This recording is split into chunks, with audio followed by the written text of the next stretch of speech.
আমাদের সব তালা চাবি, আমার কাছে 2টা ফোন ছিল, আমাদের অফিসের ফোন, সব কিছু কেড়ে নিছে। নেওয়ার পরে বাসায় গিয়ে তো আমাকে আটকে রাখছিল। উনি যেখানে যেখানে যাচ্ছে আমাকে নিয়ে যাচ্ছিল, যেন আমি যদি না বলি। এর মধ্যে কুকু ফোন দিয়েছিল, কুকুর কথা শুনতে পারেনি।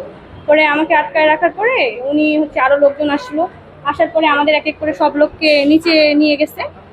নিয়ে যাওয়ার পরে উনি তো আমাকে উপরে নিয়ে গেছে। এর মধ্যে অনেক সময় ওখানে বসে উনি নেশা পানি করতেছিল। করার পরে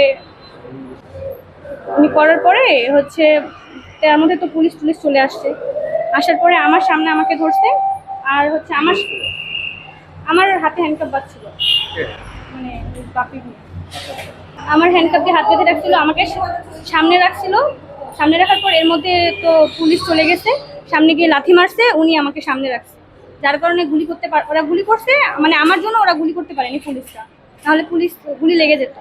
পরে আমি তো মানে ভয়ে আমি বাথরুমে ঢুকে গেছি। এর মধ্যে গুলাগুলি শুরু হয়ে গেছে। উনি গুলি করতে করতে সাইড দিয়ে উপর দিয়ে উঠে নামে চলে গেছে।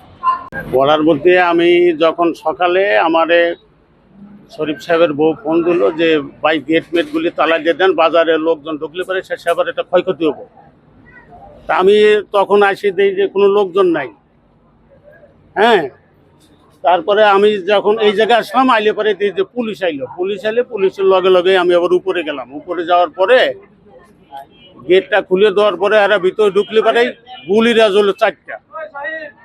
এই গুলিটা কি হেরা করলো না ওরা করছে এটা আমার জানা নাই আর কি, আমি দেখি নাই। তখন গুলি করার পরে আমি নিচে নামিয়ে চলে আসলাম, যে জায়গাতে একটা বিপদ। তখন আমি নিচে নামি এসে সব গেটমেট তালা দিয়ে দিলাম একবার, টোটাল বাজার বন্ধ করে দিচ্ছে একবার।